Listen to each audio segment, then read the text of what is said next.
Hi friends, ధర్మస్థలంలోని ప్రధాన శ్రీ మంజునాథ ఆలయం నుండి కేవలం 3 కిలోమీటర్ల దూరంలో ఉన్న శ్రీ రామ మందిరం నేత్రావతి నది ఒడ్డున ఉంది.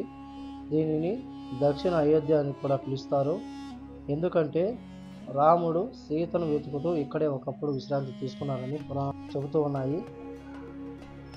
ఈ ఆలయాన్ని 2003లో ఆధ్యాత్మిక గురువు నిత్యానంద స్వామి స్థాపించారు.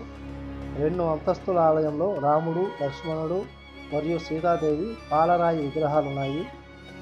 ఈ సముదాయంలో పార్వతి మరియు నవగ్రహాలతో సహా వివిధ దేవతలు 36 విగ్రహాలున్నాయి. నవగ్రహ విగ్రహాలు వాటి సంబంధిత చెట్లతో బహిరంగంగా ఉంచబడ్డాయి. ఈ ఆలయం ప్రతిరోజు ఉదయం 6 గంటల నుండి రాత్రి 8 గంటల వరకు తెరిచి ఉంటుంది. రామనవమి సందర్భంగా జరిగే 7 రోజుల రామ భజన సప్తాహం సందర్భంగా ఏటా ఒక గొప్ప వేడుక జరుగుతుంది.